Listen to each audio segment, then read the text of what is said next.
Hey, gang, this week's episode is brought to you by Prize Picks, the easiest and fastest way to play daily fantasy sports. Download the Prize Picks app or go to prizepicks.com to sign up and play today. First-time users can receive a 100% instant deposit match up to $100 with promo code GOODSEATS. So if you deposit $100, Prize Picks will give you $100. If you deposit $50, Prize Picks will give you $50. Again, don't forget the promo code GOODSEATS at prizepicks.com or download the Prize Picks app today. And now, here's our show. The long battle to save the Hartford Whalers in Major League Sports in Connecticut is over tonight. As today, the Whalers announced officially that they will move at the end of this season after rejecting the state's offer to build a new arena. Now we have team coverage tonight. First, Channel 3's Dennis House is joining us with how an end of an era came to be. This has been in the works for a long time. The long-term future of the Whalers has been in doubt for years, and in recent weeks, fans, merchants, and others who simply enjoy living in a place with the prestige that a pro team brings were hoping something could be worked out to keep the team here. But by midday, their hopes were dashed. It was official. Connecticut's only Major League sports team is leaving. Is this a setback for the city of Hartford? Of course it is. Governor Rowland delivered the bad news that the Whalers would not accept the state's final offer. That offer was to build a $147.5 million state-of-the-art arena downtown. But the Whalers wanted more. Number one, the Whalers would not agree to a long-term lease. Rent-free, $147 million facility, pay all the costs for the next 3 years, and no surcharges or taxes on tickets or suites. In addition to that, they wanted the suites, the luxury suites, to all have been sold and committed to by May 1st, and that season tickets would reach 13,000 by May 1st. The governor said it was impossible. Whalers owner Peter Carmano said it was necessary to offset $45 million in losses the team would suffer while waiting for the arena to be built, and said there was only one way to save the Whale. Well, if the state of Connecticut was willing to spend taxpayer money to subsidize the team, yeah, of course we could have stayed. But the governor said the deal was the best the state could offer. Carmano said to accept it would have been a, quote, reckless business decision for a team that has lost money every year he's owned it. To our loyal fans and to the corporate community who worked so very hard on this, we want to say how deeply sorry we are that things are working out this way. We wish it could be otherwise. But some are wondering if Carmanos, who lives in Michigan, was ever sincere when he said he wanted the team to stay in Hartford. Every time the state responded to the Whalers, the bar went up, and the bar went up, and it just seemed like he did not have any intentions. As I read through that stuff today, it just got more ridiculous. Now, the Whalers did have one more year left on their agreement with the state, but both sides agreed the team can leave at the end of this season for a payment to the state of about $20.5 million. Dennis, is there any chance whatsoever, the tiniest of chances, that the Whalers could end up staying? Seems very slim. Carmanos did say if either the state or business leaders came up with a way to get that $45 million, he would consider it. And someone said if he was offered the money that he put into the Whalers so far to sell the team, he said he would, although later he said selling is not an option, so it doesn't look good. Welcome to Good Seats Still Available, a curious little podcast devoted to exploring what used to be in professional sports. Here's your host, Tim Hanlon. Well now, isn't this a fine kettle of fish? How you doing, everybody? My name's Tim Hanlon, and it's, of course, the podcast that is devoted to what used to be in professional sports. We like to call it Good Seats Still Available. Welcome to the proceedings. I think you already know where we're going. We're going back to a story that continues to intrigue. We've had a number of conversations with both historians, fans, and even former owners of this still legendary franchise known as the Hartford Whalers. They were also known as the New England Whalers in the WHA days, but now domiciled themselves as the Carolina Hurricanes, and still controversially so. Conveniently remembered and not remembered, and regaled and forgotten, and all kinds of different things in between. But the people of Hartford and the state of Connecticut and a lot of New England, it just seems they have not forgotten. Hell, their license plates and still kind of gatherings and whatnot, and a glimmer, a very, very faint glimmer of hope still that maybe perhaps someday the wrong, as most people up there would suggest, of the Whalers leaving town might be righted again.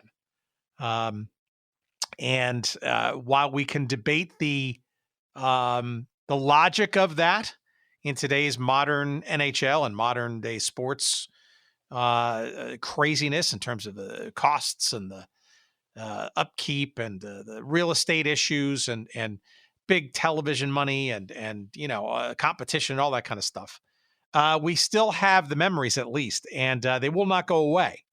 And we are excited to delve even deeper into the story, more than we've done before, with a whole bunch of new tidbits, courtesy of our guest this week, Christopher Price, who has the brand new book out called Bleeding Green, A History of the Hartford Whalers. Probably the most straightforward and, I think, factual sort of presentation of what was this Hartford Whalers story. Yes, it started as part of the WHA and the New England Whalers and Howard Baldwin and the craziness of that league and Dennis Murphy and sticking it to the man and Bobby Hull and all that kind of stuff. And the merger, don't call it a merger, call it an expansion, whatever, into the NHL. Missions accomplished, I don't know. But in many respects, a winding, twisting, and never dull history of this team known as the Hartford Whalers. The little clip that you heard at the beginning comes from the actual broadcast in March of 1997. This was literally the evening that it was announced and generally and mostly understood that the Whalers were officially going to be leaving town, Hartford. That was on WFSB TV in Hartford, the now Gray Television-owned CBS TV affiliate up there. And the reporting skills of Dennis House, who is now at WTNH in New Haven, Hartford, which is the Next Star station up in that market. I think it's an ABC affiliate, if I'm not mistaken. And that's kind of how it happened, as you might have been watching television that evening. And it was a sad ending, of course. But, the memories are very real and raw still. Christopher Price will tell us his personal adjacency to the story, and not unlike a lot of folks there, grew up with the team. Inklings of what it was in the WHA, certainly very pronounced in the NHL days, even though the Hartford version did not do nearly as well on the ice as they did in the WHA. But it's still... It lasts today. You will see it in various things. And look, as we've talked about before, that logo is perhaps still, I think, of all the teams in the NHL, I think it outsells a few of the current ones in terms of merch and merchandise and garb and anything with that logo on it. It tells you the power not only of that franchise and the memories of it, but even that logo as well. And we even get into the development of that as well with our conversation with Christopher Price. We talk about that logo. Peter Good, still with us, then at part of the Jack Lardis Associates Advertising Agency. Back in 79 in May of 79, was charged with creating a new logo out of the New England Whalers, having been officially domiciled in Hartford. And it's iconic, and it continues to sell. As a matter of fact, you can even go to, I guess you could call it the official website, and actually buy merchandise that will actually benefit the actual creator of that logo. If you go to store.cummings, CUMMINGS -good, GOOD.com, that's store.cummings-good.com. That is literally the official place where you can get even a signed copy, an actual personally signed copy of either shirts or these gorgeous prints of the Whalers logo by the by the gentleman who created it in the first place, Peter Good. But that's just it's not even a digression. It's essential to this story because the Whalers just continue to amaze, confound, and outsell, depending on who you're talking to, so much of what's going on there in hockey merchandise. And that says something. It says a whole lot of something, even though the franchise has been gone for a couple of decades now. But that's what we're here to do on this show on a regular basis. And this week, our specific focus, our guest, Christopher Price. We're going to talk about Bleeding Green and the story of the Hartford Whalers in a few moments' time. Stick around. It's fun, and you're going to learn a few other new tidbits about the Hartford Whalers that you never did before. And again, it's going to expand our collective knowledge, and you will enjoy it. All right, we're going to dispense with a crass promotional message this week, and we're going to give away a copy of this book. We like to do that on occasion where we can, where the publishers and the authors are kind enough to allow us to do this. It's Bleeding Green is published by our friends at the University of Nebraska Press, a tremendous sports library that we've been very excited and pleased to help build out with various episodes and publicity for, et cetera, and stuff. And this is no exception. Again, the book is called Bleeding Green. Of course, you can buy it wherever good books are found. It's available now. You can go on our website at goodseatsstillavailable.com, search up this episode 280, and there'll be a convenient link to Amazon. You can get it whatever form you want that way. But if you'd like to win yourself a free copy of this book, I'm holding it in my hot little hands. It's hardcover. It's a gorgeous cover. And yes, it has a real strong component of the Whalers logo as part of its cover and its coloring. If you can be the fastest finger first, this is how we do it on this little show.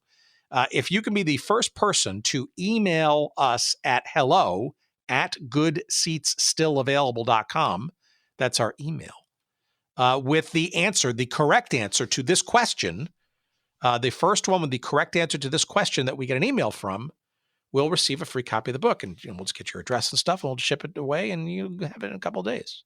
It's as simple as that. But the question is not. Here it is.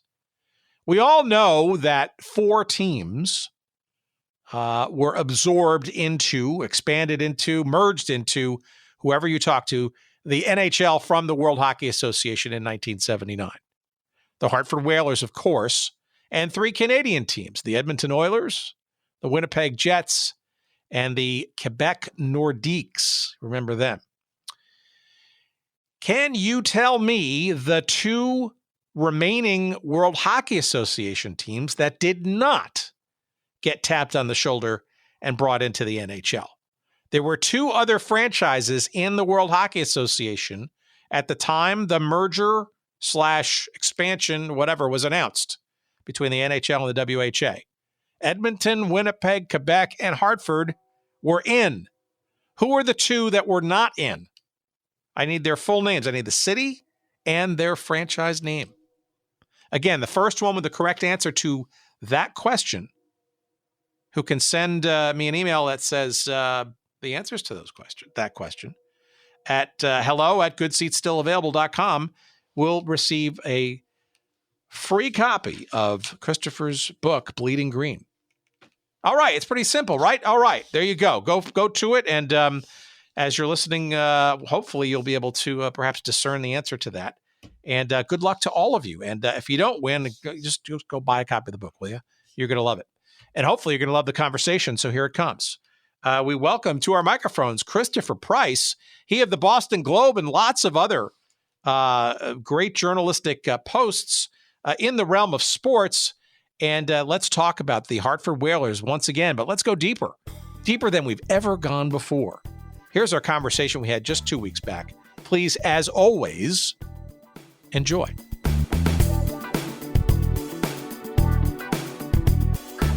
It seems in many respects, I guess to people who've been paying attention, that the Hartford Whalers story is not necessarily hidden, right? A lot of people continue to kind of pick at it and keep it alive and various permutations of it. What's your adjunct to the story, and what do you think you're bringing to the table that's anew to it? One of the great things for me is, as a working journalist for 20 plus years, I had to be very objective and very straight down the middle and very, look at both sides and kind of weigh the pros and cons of each situation. This is straight up for me a passion project. I don't have to be, I don't have to take a measured approach to it because I grew up in Connecticut. I grew up with a team. I was there when, in Connecticut, when the building fell. In 1978, I was there when the merger went through, a year plus later. I was there the night that they clinched their only Adams Division title. And so I lived a lot of this stuff as a kid during the formative years of my sports fandom, for lack of a better term, if that's even a word. So it meant a lot to me, and the team left its imprint on me. And I grew up to be a sports writer. And the idea of telling the Whalers story seemed like a natural progression for me. My first book, this is my sixth book, but my first book, I had a real personal connection to because I also spent some time on Cape Cod growing up, and I wrote a book about the history of the Cape Cod Baseball League. And that was, by the way, parenthetically, I actually got to experience for the first time this very summer, just a few months ago. Isn't it? It's the best. It's a Norman Rockwell painting come to life. It really, really is. I love the Cape League so much, but that was a very personal project for me. And I've written a few other books over the course of my life, and they've been great. And I've had a lot of fun, and they've all meant a lot. But this one on the Whalers is as close for me as that first one was on the Cape League, because it was so personal and such an important part of my life as a kid in such a key moment.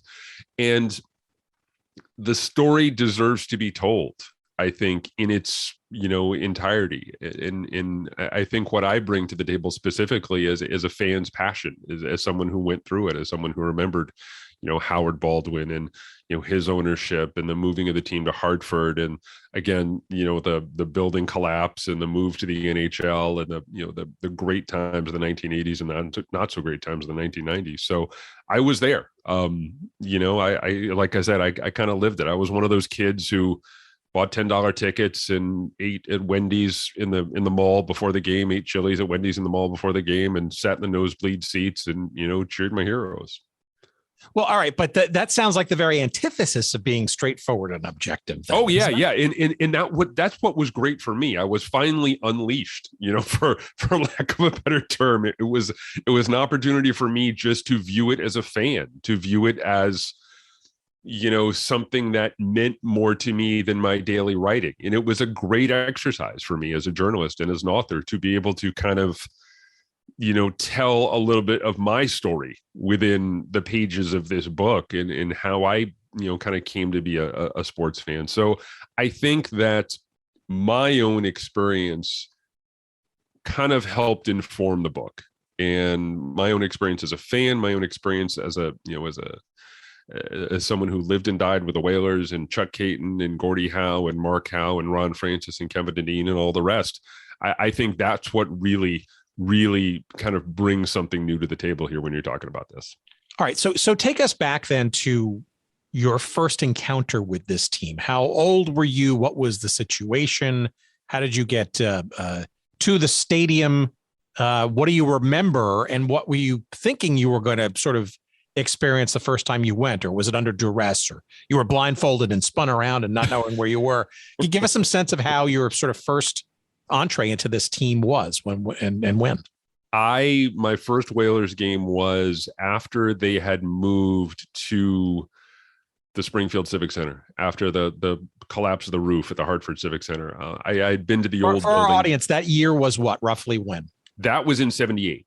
And so I went up to the Springfield Civic Center with a kind of a Boy Scout troop, and I'd followed the team before that. I was 9 years old, and so it's not like I'm going to games by myself at that point, but I was able to watch them on TV, and being able to go to a game at the Springfield Civic Center was an awful lot of fun. To be able to see my guys in person, it was great, and I was hooked by the live hockey experience. You guys know that hockey live is much better than hockey on television. To be able to go to a game, to be able to experience the sound, and it's just a different experience for a sports fan. And so I was able to go to that game. They played, I think it was Cincinnati. This was before the merger. So I believe it was at the Hartford Civic Center, because it was a mall, because it was relatively safe environment, as safe as you're going to be in a big city downtown. And so, we would be able to go to that. And then, my mom I remember my mom dropping us off and saying, okay, I'm going to pick you up here at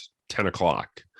And that being okay. And part of that's just kind of, part of the times, but being able to do that in Hartford, I think was very, very unique, because it was very much of a family friendly environment. And it was safe for a kid and his friends, relatively young kid and his friends, to go to a game in the big city.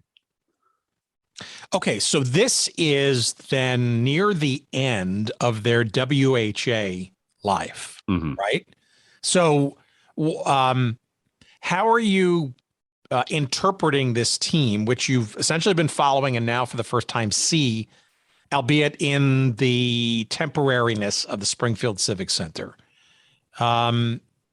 What is your understanding of this World Hockey Association? And as a fan, I guess, both, following as well as now in person, what is also your understanding of what this WHA is going to become, or its shakiness and or NHL type experience to come?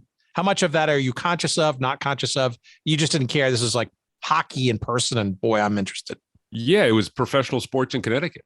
This was before UConn basketball became the all-consuming monolith that it is now. This was the only relatively, and I'll put up my quote fingers here when I say this, it was the only relatively big-time sports that we had in the state of Connecticut. And so it was easy to latch onto that for a couple of reasons, not the least of which they were ours. And when I say that, I mean that, when you grew up in Connecticut, you were forced to choose sides. You were forced to choose Connecticut, you're forced to choose Boston, the Red Sox, the Bruins, the Celtics, or New York, which meant, the Rangers, the Yankees, the Mets, the Net, whatever. This was the first professional sports team that was ours. This was the first professional sports team that I felt a connection to. And so that meant something to me. That sense of possession was very, very big for a young man who was a sports fan growing up in Connecticut at the time. I didn't have to choose. I didn't have to choose between Boston and New York. I didn't have to choose between the Bruins or the Rangers. I had my own team. It's also important to remember, too, that was a different era where renegade leagues were relatively common, that it wasn't just like, oh yeah, well, there's just the NHL and there's the NBA. We had the ABA, you had the WHA, you had you had alternatives. You had, that was only a handful of years after the AFL NFL merger. And so I looked at it as, well, this is just what happens when competing sports leagues, reach a point of I don't want to say no return, but this is what happens when leagues, compete against each other. Eventually they find some sort of common ground and there's a merger. And so I looked at it as, okay, well, that's what's happening here. The WHA, these teams, the Whalers and the Oilers and the rest of them are kind of graduating to the NHL. And so I didn't see it as a seismic event. And maybe that was just me as a 10-year-old kid, but I thought that that's what teams do and leagues do at that point. Teams merge, leagues merge, and, there's an evolutionary process, and this is just part of it. What was the experience of the game? Like, was it faster than you were imagining? Was it more colorful because you were actually seeing it for the first time? Like, where were you sitting? Like, what in particular, like maybe tangibly and sense wise, kind of most hooked you, so to speak? The noise, just the noise and the action and the speed of the game. And they allowed you to fight. And there was, it was a little bit unruly and it was a little bit wild, and guys weren't wearing helmets. And it was just unlike any other sport. You get down to the basics of hockey, the fundamentals of hockey. It's unlike any other sport because there's a certain level of connection, because guys back then weren't wearing helmets, so you could see their faces. And there's a certain level of, I don't want to say violence, but, physicality in the game that you don't necessarily see when you're watching a baseball game. And so that was unique to me as kind of a rough and tumble 10, 11, 12-year-old kid. And so that was the thing. And again, live hockey is so much different than it is on television. And so being able to go to games like that, to be able to experience that, for me, it was a lot of fun. And I was hooked in that moment because I was able to, like I said, there was a possession of that team. They were Connecticut's team. They were our team. They were something to be proud of. And the fact that they were competitive at that stretch, through the tail end of the WHA days and the NHL days, they were a competitive team.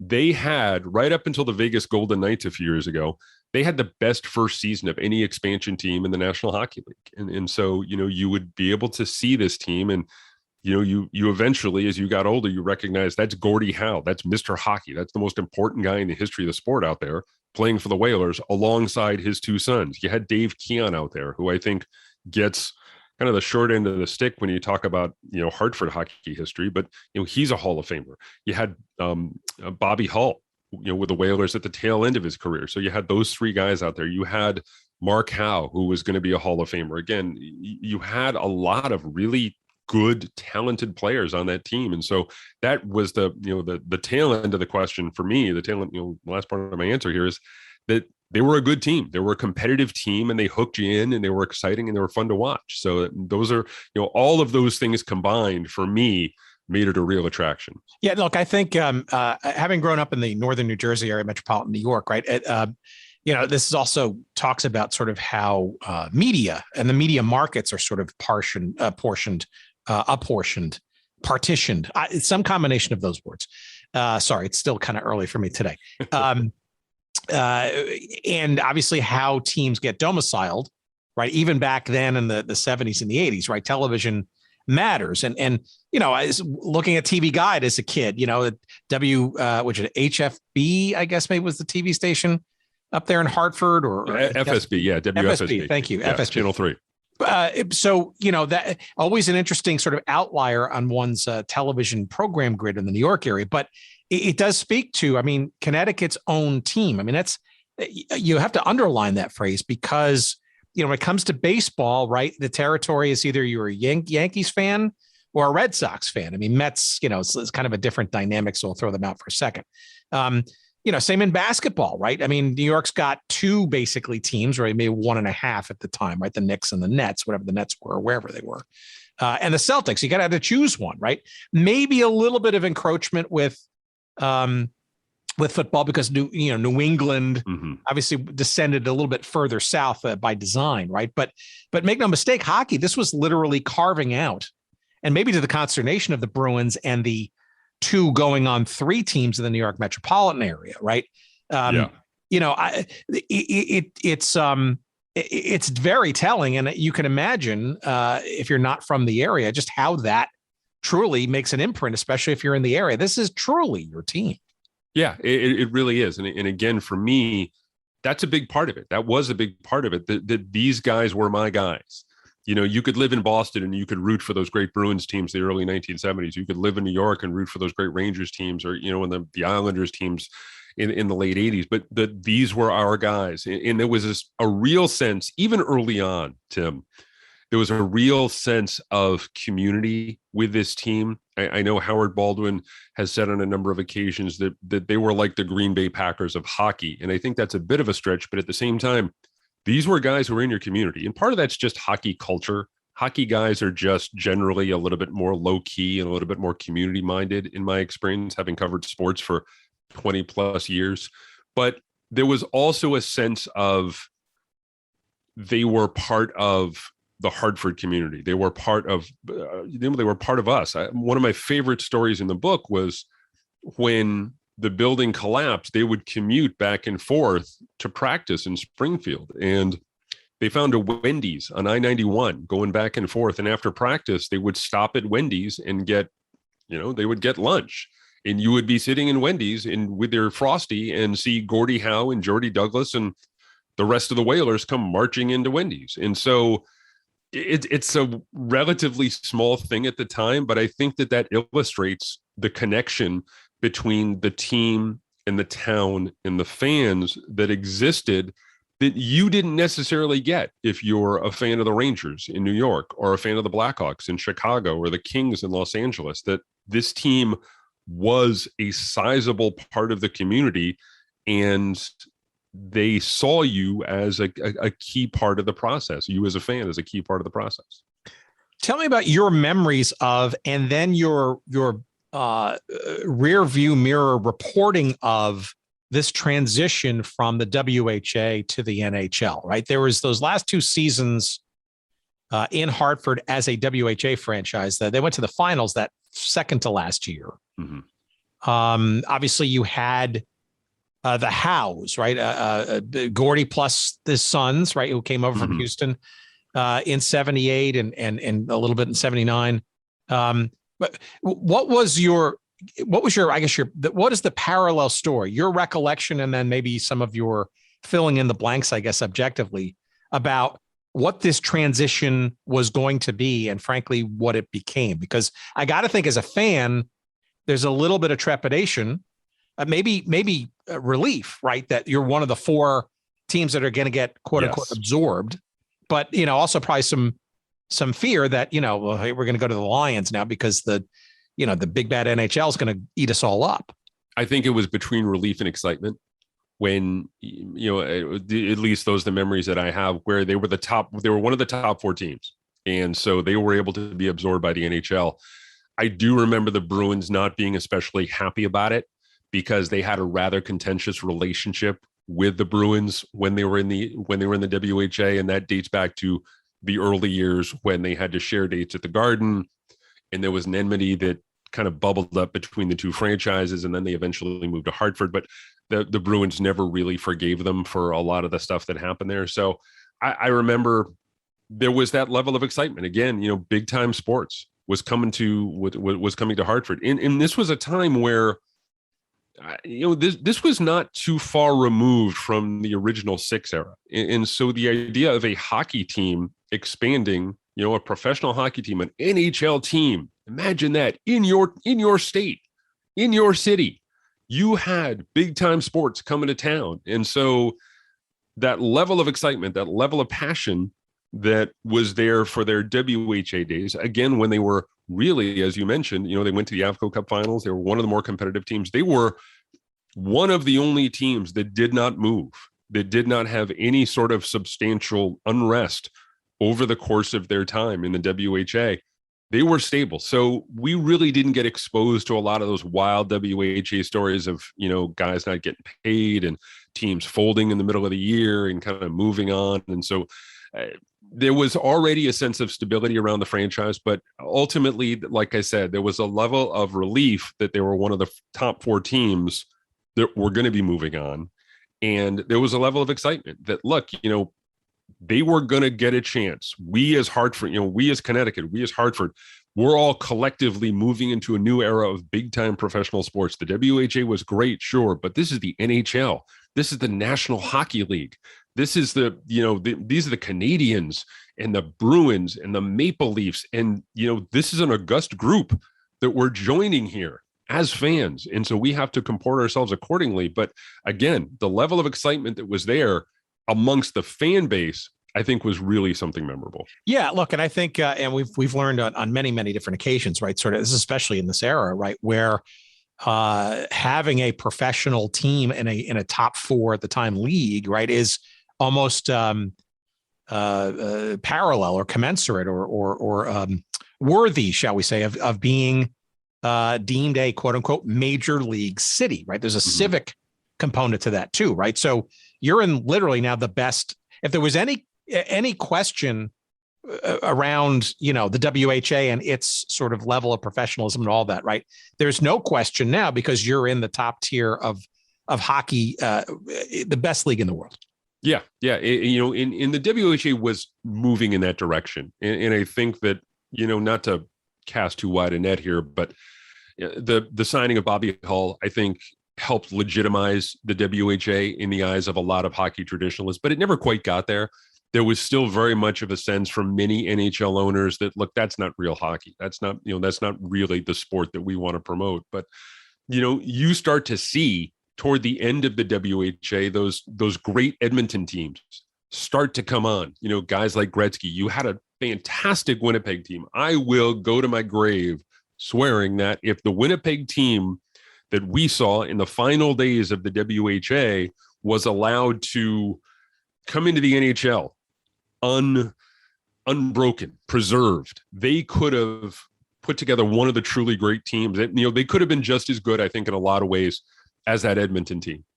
But they were kind of picked over a little bit, and that was part of the move into the NHL. That you had to give up a few players, and there were some compromises made when it came to personnel. But yeah, this is big time professional sports. This is what Hartford had always wanted. They tried to get a basketball team for a while, an ABA team. That really didn't work.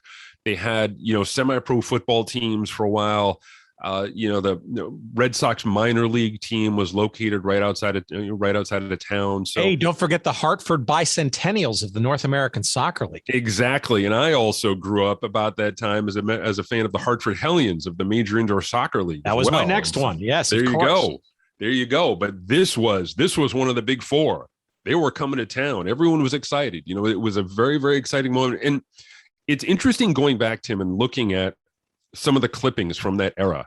And there was clearly very much of a sense of civic pride across the board. That included journalism, that included columnists, that included reporters, all saying, yeah, this is Hartford's time. Let's show people what kind of city we can be. Let's show people that we can be a big time professional sports town.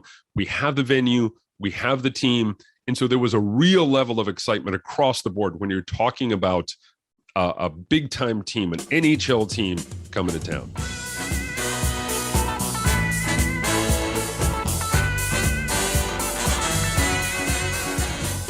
All right, what's this? Prize Picks. My goodness, of course, the easiest and fastest way to play daily fantasy sports is Prize Picks. What is it? Well, glad you asked. Literally, it's straightforward and the simplest and most fun way you could do daily fantasy sports. All you got to do is pick as few as 2 or as many as 5 different players in a sport, or frankly, across a whole multitude of sports, and simply predict whether those players will get more or less than their projection. Maybe in baseball, that's strikeouts. They're going to pitch more or less strikeouts than predicted. How about in football? That could be touchdown passes. In basketball, that could be 3-point shot attempts made, etc. Literally, all you got to do is pick whether they're more or less than their predicted outcomes. And you can choose and mix and match sports as well. You don't have to pick 2 or 3 or 4 or 5 players in just one sport. No, you can pick a couple of players across different sports. And boy, oh boy, when I say different sports, Prize Picks has a wide variety. It's all the major leagues and sports that you can think of, from the NFL and Major League Baseball, all the way into various niche sports like MMA or disc golf, perhaps even lacrosse or various forms of boxing or even esports. Prize Picks has daily fantasy picks for you across all of those and more. Again, try them out. It's really easy and it's a hell of a lot of fun, and you can win big bucks too. You can go the flex play model, which basically means you don't have to choose and succeed with every single one of your picks, but you'll still get paid. Or you can go the power play mode, which basically rewards you with more money if you get every single one of your predictions correct. It's awesome, and it's fun to play for sure, and that really brings your live sports viewing into a whole different realm of excitement. And of course, we've got a promo for you as well. So all you got to do is download the Prize Picks app on your Android or your Apple device, or go to prizepicks.com. That's prizepicks.com, and sign up and play your daily fantasy sports right now. First-time users can receive a 100% instant deposit match up to $100 with promo code GOODSEATS. So if you deposit $100, Prize Picks will give you $100. If you deposit $50, Prize Picks will give you $50. Again, don't forget to enter the promo code GOODSEATS when you sign up at prizepicks.com or on the Prize Picks app, and get that instant deposit match right up to $100. Go for it. It's a hell of a lot of fun. Thank you, Prize Picks. And now back to our conversation.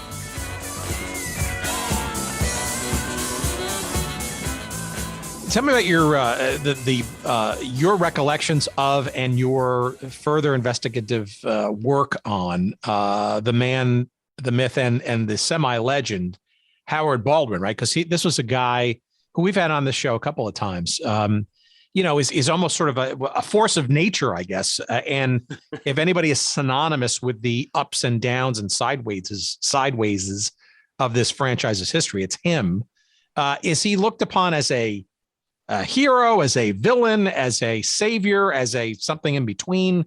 Because, obviously there were lots of different bumps in the road for this story, just because the fact that it's a small town market and now into the big time. But largely it seems like it's a positive arc. But, I'm curious to hear your thoughts about his role in all of it. I think his legacy is secure, even though there were some questions about his attempts when it came to bringing professional hockey back to Hartford a few years ago. Who was the guy in The Music Man? Was it Harold Hill? Sure. Yeah. 76 trombones and a hit parade. Sure. Yeah. That's who he reminded me of a little bit. And in multiple people over the course of, writing the book and talking to folks, I interviewed more than 80 people for the book, and multiple people compared Howard to him in the sense where he was just what's the phrase I'm looking for? The absolute power of his personality really helped, first of all, bring hockey to Hartford. He was the guy who was unafraid to go anywhere and talk to anyone about this team, this franchise, and what big time professional sports can do to your city. The other thing too is that he, in a lot of ways, kept the WHA afloat for a long, long time. He was the WHA commissioner, and he, by his own admission, was spread a little thin along the way. But you can't write the history of Hartford hockey without putting Howard Baldwin in that first paragraph. He was a guy who, like I said, through sheer force of will, brought a team to town, was able to be the driving force to get them to become one of the best young teams in the National Hockey League by the time he left in the late 1980s. And again, I think that there's some questions about his departure and his attempts to bring a team back in the 21st century. But I think ultimately his legacy is very secure. When you talk about the Whalers, he was the guy. You don't have hockey in Hartford without Howard. Well, yeah, and that story, goes all the way back to the very founding of the league itself, right? With our old and sadly just recently departed Dennis Murphy, right? When the WHA was set up, I mean, essentially, Baldwin was like kind of there, sort of at the creation, right? And carving out that franchise for the New England area and stuff. So I think so, right? I think very much so. But look, I also think too, time moves on, right? And I'm sort of going to save this to the end, but I think it's a good time to maybe now bring it up. Is the idea of Hartford as a market nowadays, right, for the NHL again. I mean, some of it seems logical and given, I think, perhaps its unique status as a franchise. It's probably the most inactive franchise there is in pro sports, let alone the NHL, right? Mm-hmm. Jerseys and the license plates and the memories continue to linger on. And the ire even passed down from generation to generation now of how the Carolina Hurricanes have or have not or have again, embraced the brand. It still continues to irk a whole lot of people in Connecticut, even those who weren't around the time when the original franchise existed. So bringing something back, or even calling back the name, or the women's franchise, calling them those things, I think we got to be very careful, because the history is there and clearly revered. But you could also be poking a bear by perhaps trying to reminisce too much or try to go back to the future. Yeah, I think two things, Tim. I'm of two minds here, and I'm always constantly battling, because for one thing, it's a naked cash grab on the part of the Hurricanes. I think it's clear that they saw the popularity of the logo and the brand, and they realized, well, we got to get on that. We got to make that happen. And so, they started wearing the jerseys and having the throwback nights. And I completely understand that. But let's call it what it is. They're looking to make money. They're looking to capitalize off really one of the most iconic logos in the history of North American professional sports.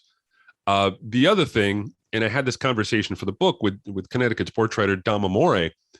He said, look, let's remember the fact that, I get all the passion and I get the people being upset about it, but also at the same time, let's remind ourselves why the Washington Nationals exist. It's because, at least in some part, that the Texas Rangers and the Minnesota Twins wore the Washington Senators throwbacks. They were able to keep the name, the brand, the tradition alive, at least in some small part, by doing that. And so I do think there is some value in having the Hurricanes continue to embrace it, even if it's just for financial purposes.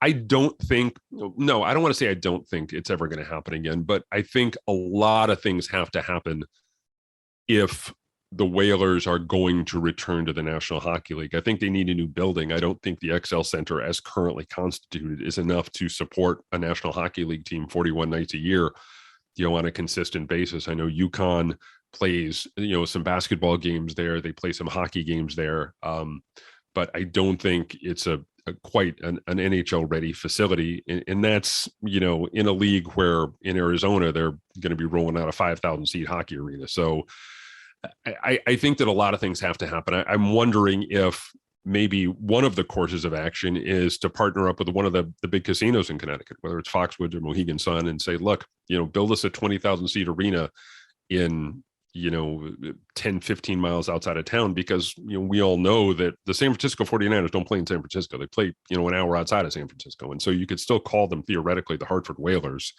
if you put them in the wilds of Connecticut, but again, all that stuff has to happen. And I think it's a long shot, at least at this point. But one thing that I've learned from talking to the people in Seattle who lost the Sonics is, look, never stop fighting. Never stop fighting for your franchise. Never lose that passion.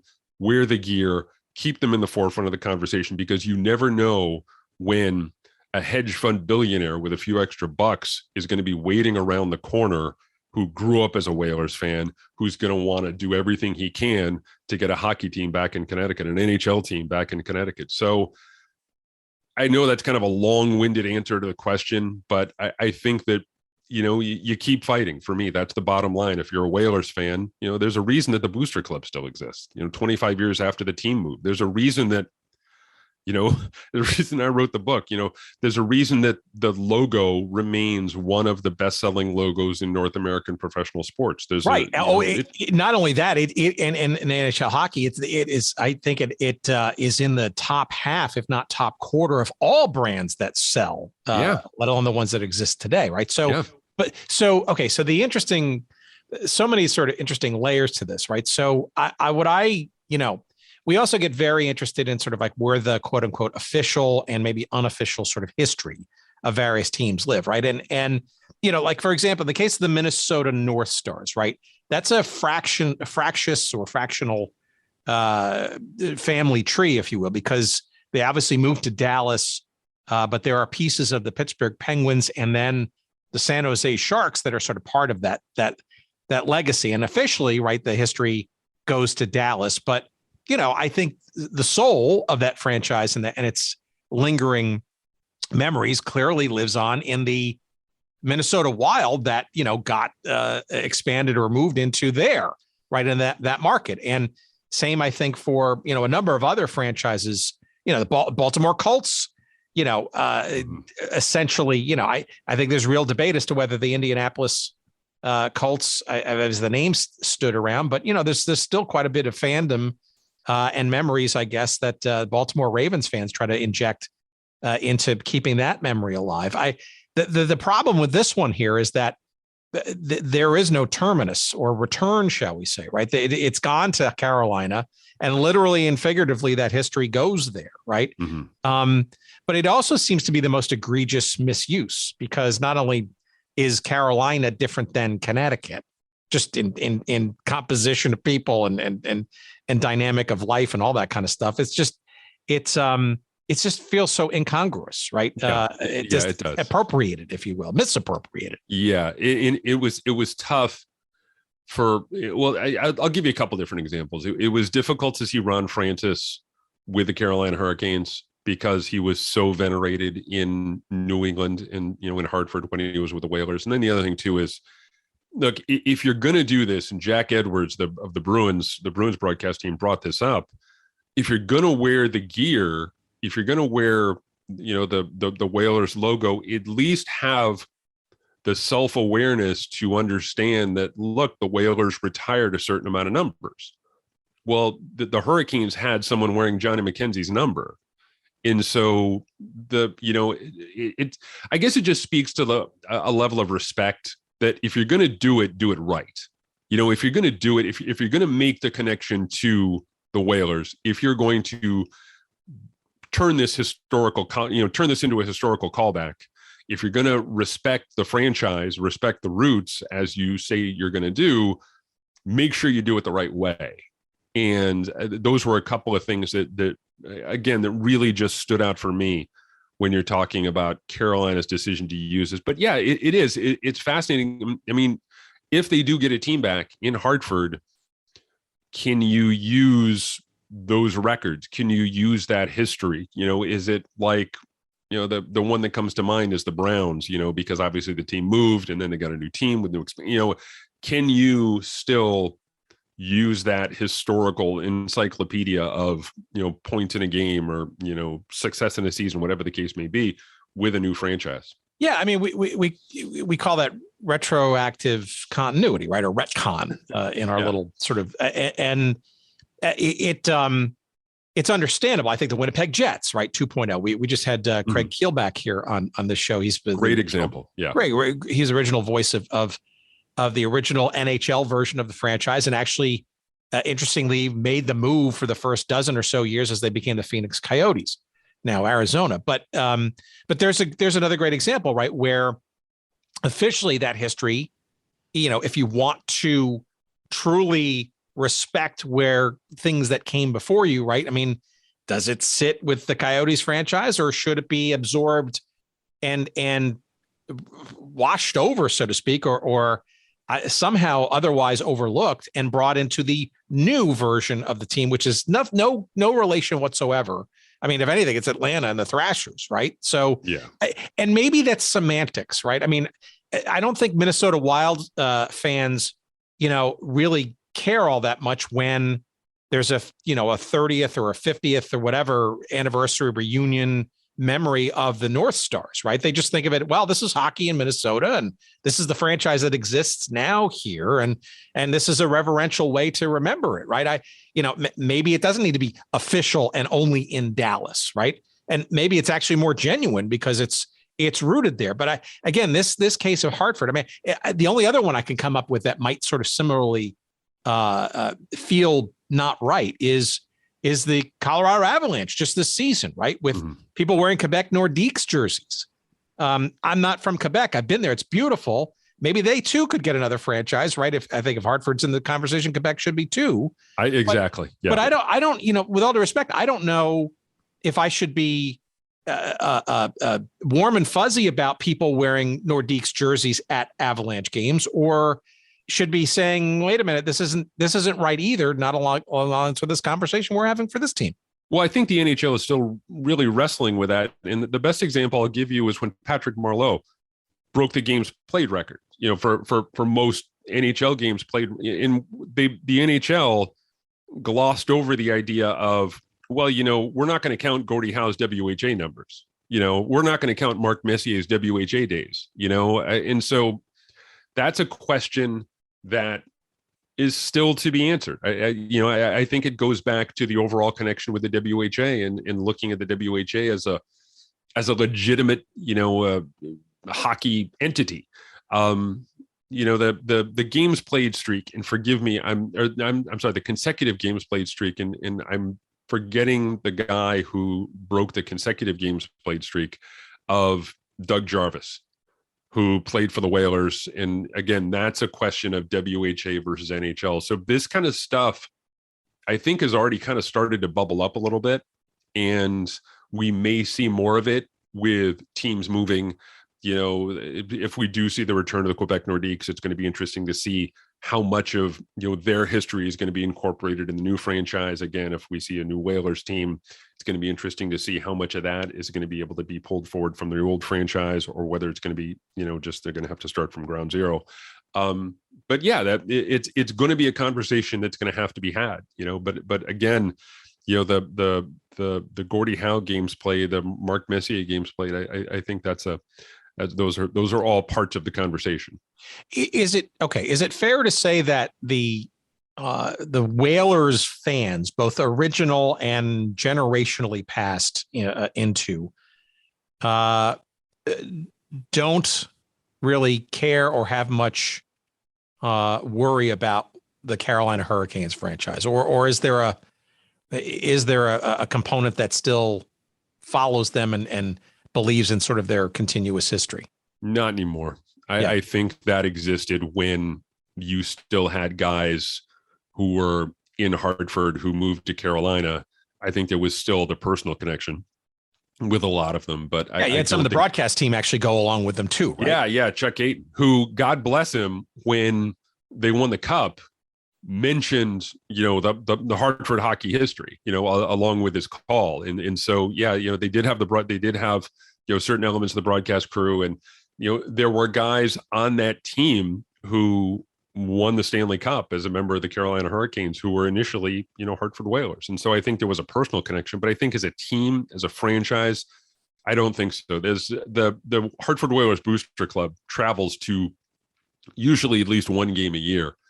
And it used to be down to Carolina, but now it's usually they'll travel down to New York to watch the Devils or the Rangers or whatever the case may be. So I would say that there's really no connection to the team there anymore. In your reporting of this book and telling of the history, did you learn anything different than what you thought you did, either through memory or through what you thought the history was beforehand?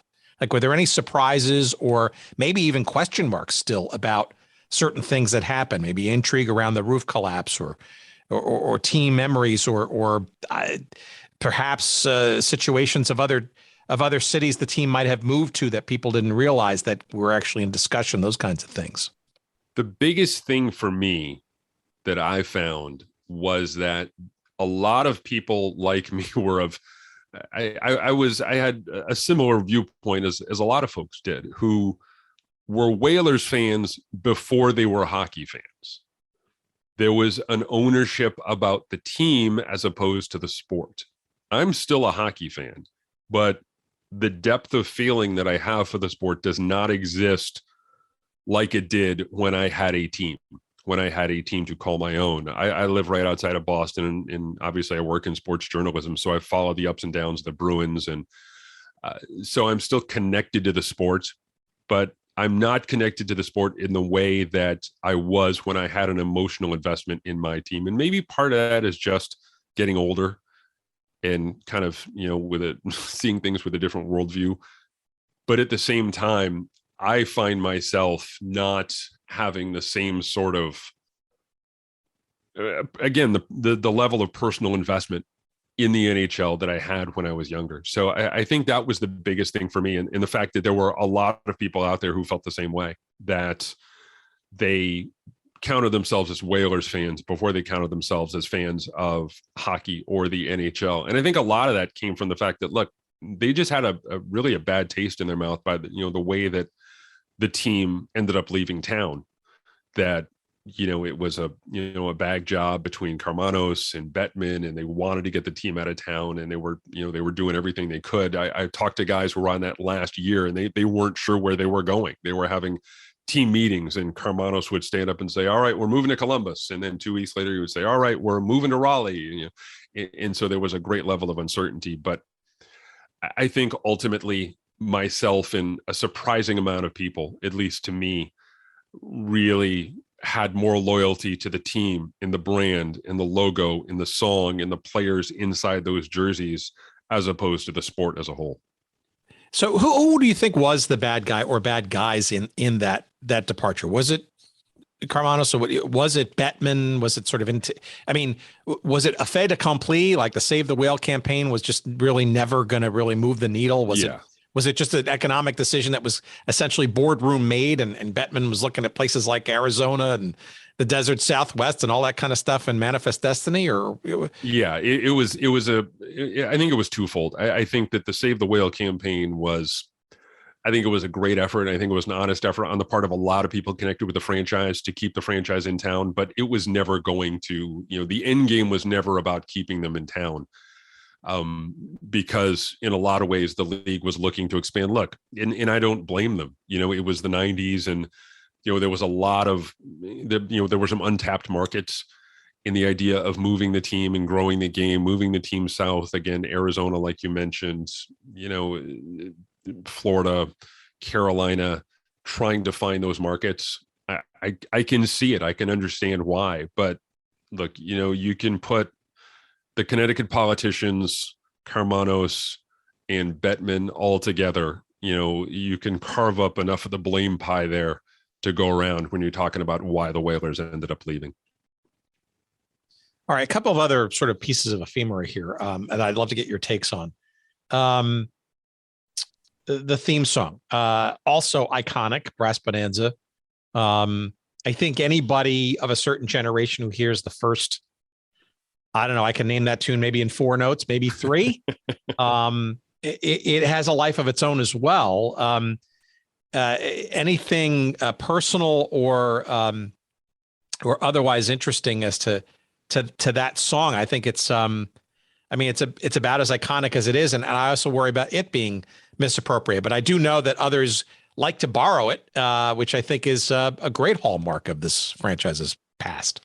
I agree. I do. I think that as iconic as the logo is, and as memorable and as great as the logo is, there is no more identifiable song, at least when you're talking about a team, than Brass Bonanza. You can argue, what is it, Hail to the Redskins, or, the Miami Dolphins #1 song, or whatever, even, the Red Sox now with Dirty Water. You put that song on anywhere among sports fans, and they know instantly what you're talking about. I have a couple of great stories about that.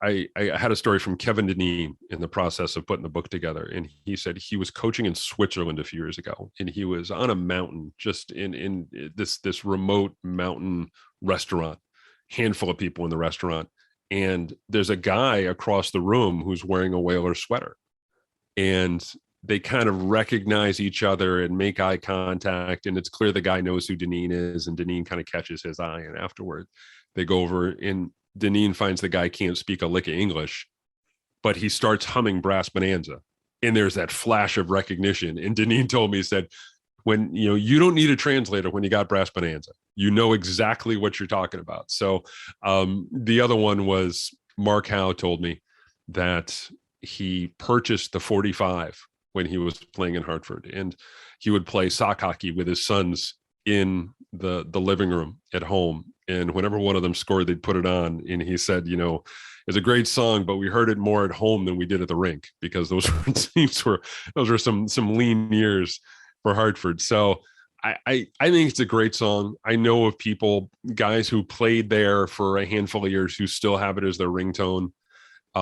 It's cheesy as all get out. It is, the horns and the whole bit, but it brings you back to a time where hockey was king in Hartford. And I think it's great. I do. I think it's great. And again, like I said, I don't think you will find another song that is more identifiable with a franchise than Brass Bonanza. In the inimitable Jack Say, I guess. It's Jacques Say, but I guess he was called Jack Say. And I think the song was actually another song. I think it was called Evening Beat. Evening Beat, yeah. And it was on initially, the backstory there is it was on a B-side of an album that they used to promote the team back in the 1970s. And it had, I believe this was on the same album. It was this legendary fight between the Whalers and the Minnesota Fighting Saints. I'd have to go back and take a look at this. It was on the same record, but they put it on the B-side, and then they found it was a hit, and they started selling it in the Whalers gift shop. And I had the 45 at home. I did. If you were a kid, if you're a young sports fan, and we talk about the connection at the top with the team, you could, that was a connector, for people, as goofy as it sounds, to be able to have that 45 at home, like Mark Howe saying, you're playing in the living room and you put it on when you score a goal, quote unquote. It was one of those things that connected you with the team and connected you with a franchise.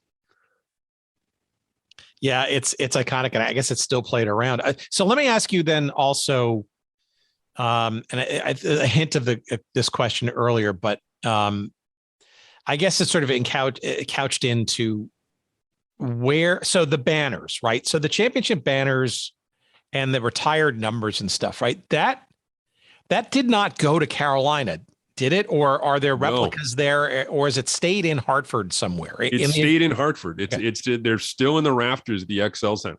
What used to be the Hartford Civic Center.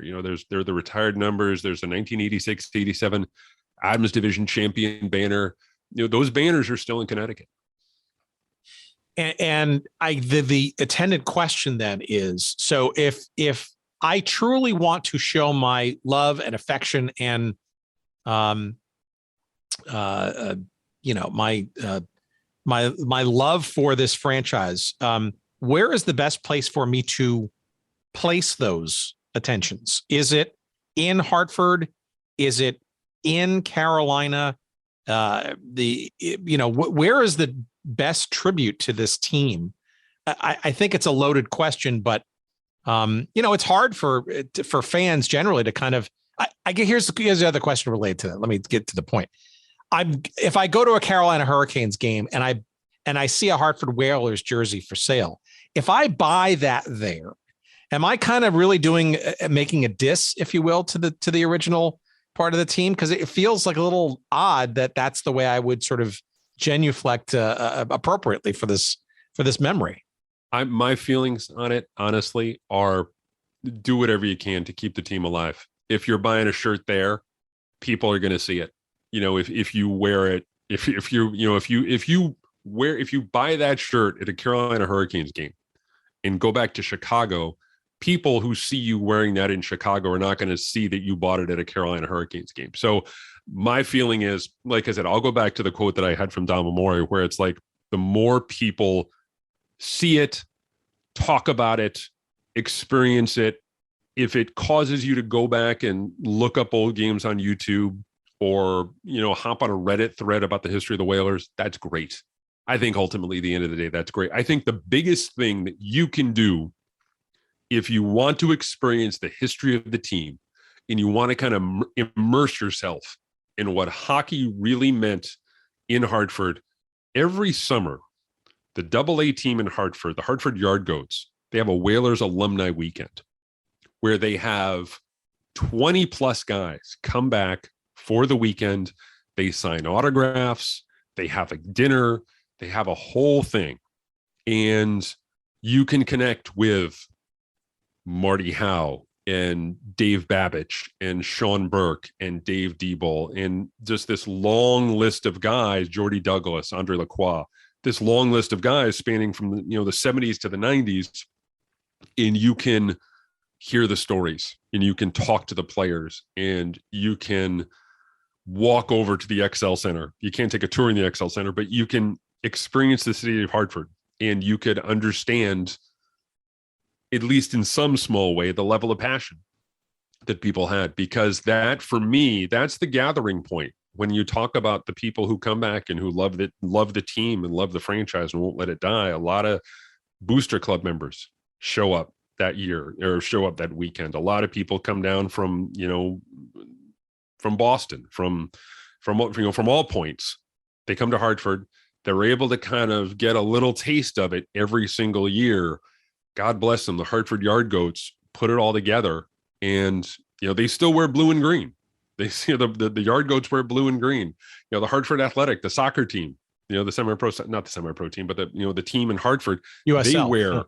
Yeah, they wear the uniform. They wear the blue and green. You can hear brass bands at Fenway Park. You can there's still these areas of day-to-day life where you can kind of see the Whalers' impact, mostly throughout New England. But really, for me, if you want to get a true taste of it, go back to the reunion weekend. They just started having them. I think they paused it for COVID. It started with a fan anniversary. They had a UConn's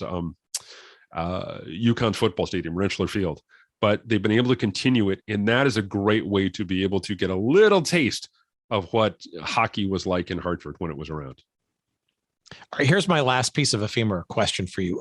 The logo. Did you get into any of the background or the design approach of the logo in the book? Yeah, the Good family. It's a fantastic story because in this era, as you know, Tim, this thing would have been road tested out the wazoo. This thing would have had, multiple groups of people come in, and they would have had to tweak, and they would have had to say, okay, well, let's add this here, let's take this away. And it would have taken, months as opposed to days. The Good family, and let me look up his name. I want to make sure I got it right. I've missed. I think it's Peter Good, wasn't it? Yeah, Peter Good. I always, for some reason, I want to say Richard Good, but it's Peter Good. I should know this. I'm Facebook friends with him. Peter Good sat down with Howard and came up with just a few sketches, and Howard, a couple of different variations. If you Google it, you can Google Peter Good Whaler sketches, and you can see some of the different possibilities that they had, but they landed on the one. They basically said, okay, that's it. And it really took a relatively short time. And it was fun talking with him about the logo, because he's designed stuff 30, 40, 50 years in Connecticut as a graphic designer. And sometimes he'll see something on the side of a truck that he designed, or sometimes he'll see something in a catalog or whatever the case may be. He sees the Whalers logo on a regular basis, and it still endures. And like I said, for me, and I'm admittedly biased, but it's the most iconic logo in the history of North American professional sports. It's something that you can look at, and it takes time for people to see in the hidden space. It takes time for people to see the CDH and the whale's tail and the hockey sticks off that. It is absolutely genius in the sense that it is a relatively simple design, but it's just so perfectly executed. So one of our earlier episodes was with a guy named Waylon Moore, and he's still around. He's an artist based in I think he's in the Savannah, Georgia area now, but he was responsible for the uniform design for the Hank Aaron era version of the Atlanta Braves. He created the Atlanta Chiefs soccer logo, the Cosmos logo of the North American Soccer League, and a bunch of other sort of semi and fully iconic logos. My question to him back then was, how, number one, are you getting paid for any of this stuff? Of course, the answer is no, because at the time he was working at a design firm or an agency. And I think Peter Good was doing the same thing when this was bandied about. And then number two is like, well, okay, if I want to celebrate your work, am I doing you a disservice by buying those things that have your logo on it? And maybe you answered the question earlier, but I wonder how these designers feel, how the Good family feels about it. I got to think it's a bit, a bit of a kind of a bitter yet, sweet kind of feeling that, okay, the logo lives on, yet I'm not getting any coin from it, and people are making money off of it. And it's like, it is. Yeah, it is. And it's an interesting story because it's still kind of playing out. No one is really sure, at least at this point, how much the Goods are owed, for lack of a better term, because they, there was some talk, well, they signed away the rights, but they didn't sign away the rights. And so that's really up for debate at this point. And I think one of the things that is part of the conversation right now is the Goods sell a lot of stuff, out of their own shop, basically, with the Whalers logo on it. And the NHL, at least right now, doesn't step in, doesn't stop them from doing it. And so you could go to their site here, and I can call it up. I'll give them a plug. It's store.cummings/good or -good.com, store.cummings-good.com. And you can go and get what they call the Whalers signature series. Sketches the evolution of the logo, the logo on a shirt, the logo on buttons, on stickers, on caps, whatever the case may be. in the NHL hasn't stopped them. As a matter of fact, my favorite on this is there's a T-shirt with a Whalers logo that says "Property of Peter Good." So it's going to be fascinating to see if the whole thing or how the whole thing plays out. I know they've made a couple of legal attempts to reach out to the NHL, but look, if I'm the NHL, I say, okay, let's divide this up, because 25 years after the team moved, 25 years after the logo became extinct, for lack of a better term, this thing still sells. It does. It still sells. It still brings in money to the NHL. Part of that, obviously, like we said before, is the fact that the Carolina Hurricanes still use it, and still kind of have started to embrace it. But let's reward the guy who did it. Let's reward the guy who came up with, again, for my money, the most iconic logo in the history of North American professional sports, a logo that still exists today. And I think that goes back to the Bettman thing we were talking about before. I believe that the NHL was really honestly thought that the Whalers were going to disappear when they moved the team, that people were going to forget about them. People weren't going to care. People were going to become emotionally invested in the Carolina Hurricanes. But 25 years later, they still resonate with people. People still love them. People still care about the team. When you go out, when you wear a Whalers t-shirt or a Whalers cap, even here in New England, people will point and say, yeah, it's great. Oh yeah, the Whalers. And they'll sing the theme song. They'll say, oh, I remember this, and I remember this, and I remember Ron Francis and Kevin Dedeen and Mike Liut and those great teams that they had. They still resonate with people. The team still hits that nostalgic sweet spot. And that's a tribute to the people of Connecticut and the hockey fans of Hartford who still work to keep them as part of the NHL conversation. And it's a tribute to the logo and the song as well, that it still continues to endure to this day. Yeah, and as the years roll on, it's just as much, if not more so, about the idea of the team, let alone the team, right? Yeah. And civic pride, Connecticut, having its own major league franchise, perhaps someday again in a perfect world, all that kind of stuff, right? Yeah. I mean, it was funny. Who was it? Steve Rushin, the great writer, Sports Illustrated. Called us hockey's Miss Havishams, where it's just, the time has stopped eternally, in April of 1997. And we're just hoping that the clocks will start again sometime. I don't know if it's going to happen. I would like to hope that, again, some hedge fund billionaire is waiting around the corner saying, I'm going to do whatever I can to buy the Coyotes or the Dallas Stars or whatever the case may be. And again, a lot has to happen. A lot has to happen to get them to put a team back in Connecticut. But if it doesn't, there's still 25 years of great memories, of great players, of a truly wonderful hockey history that this team left in Hartford. And it continues to really hit for people like me, people who grew up on the team, people who grew up on the franchise, people who made it matter. And, hopefully that's never going to go away. I don't think that part, at least, will ever die. All right. Time to promote. Tell us the book, what you're going to be doing about it, how people can best get it versus, say, other manners of getting the book, short of stealing it, etc. The book is Bleeding Green, A History of the Hartford Whalers. It's through University of Nebraska Press. And right now, as we sit here on Saturday, September 24th, the pre-orders have been shipped. And so if you were lucky enough to have a pre-order that you picked up, or you went through Amazon a month or two ago, you probably have the book, or at the very least the book is in transit for you. So if you want to order it on Amazon, you can go search for my name, Christopher Price. You can search for Bleeding Green. It's available there. You can go to Barnes & Noble, wherever books are sold. I'm going to be doing signings in and around the New England area, a lot of them obviously in Connecticut, but some in Massachusetts as well.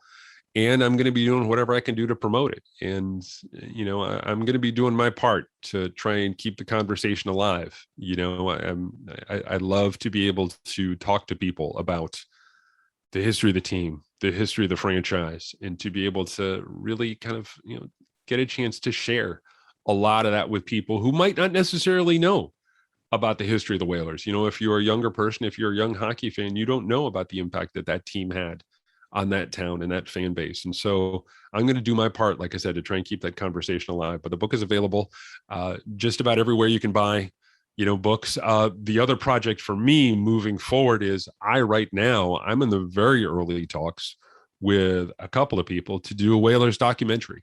There has never been a full documentary about the history of the team. We're looking at a couple of very specific, touch points in the history of the franchise.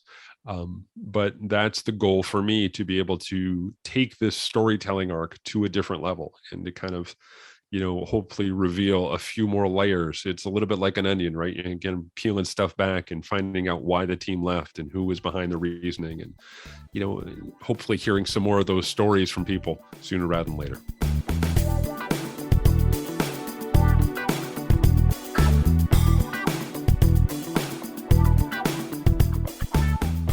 All right, the story continues to intrigue, and we continue to also learn more granulars about the story. And I'm certain that we're going to find out more and more with each and every chance we get to go deeper into this Whalers history and story. And it still continues.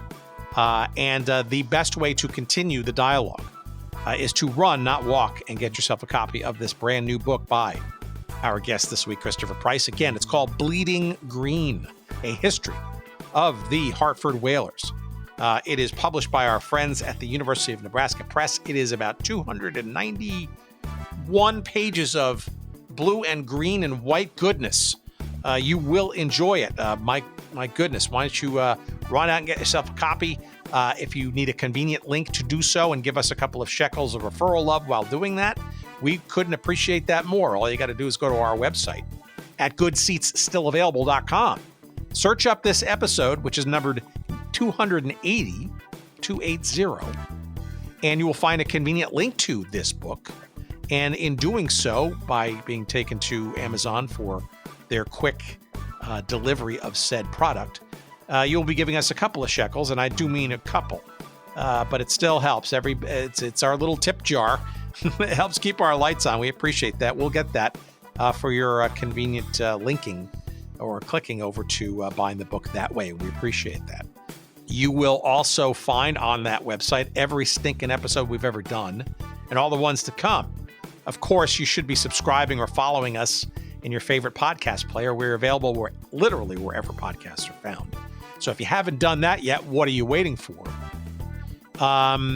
Let's see. While you're on the website, you'll also find all kinds of other stuff, including we're building out more merchandise area. We're not doing any logoed stuff yet, our own original stuff, but we've got some great features of some of our best sponsors thus far. The first two that are up there are our pals at royalretros.com and oldschoolshirts.com, but more to come there.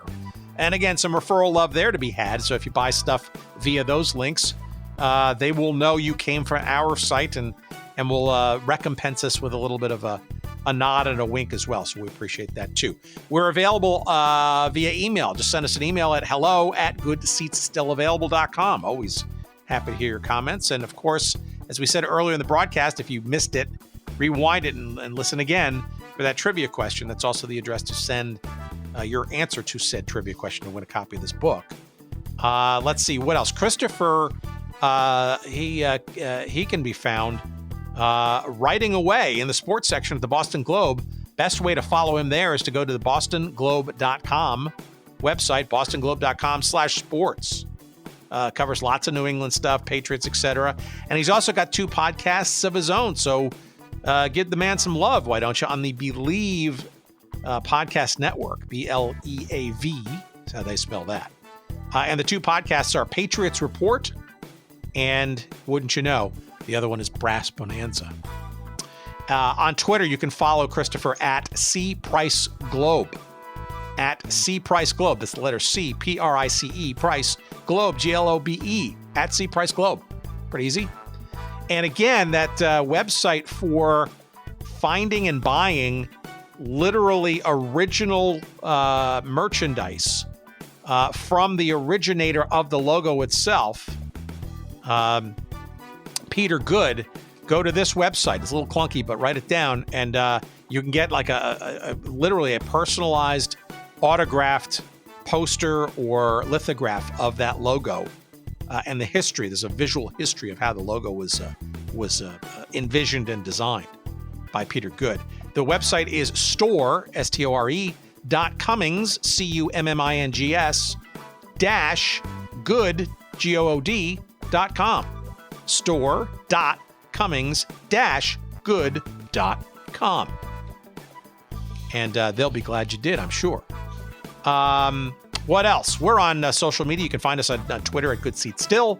You'll find us on Instagram at Good Seat Still Available, and of course on Facebook as well. Thank you to Jerry Payne Audio Excellence, as always. Thank you. And guess what we're going to send you out with? Of course, any excuse to play this great song by the great Jack Say. Here it is, Brass Bonanza. You know it, you love it, you can't live without it. See you next week, everybody. Take care.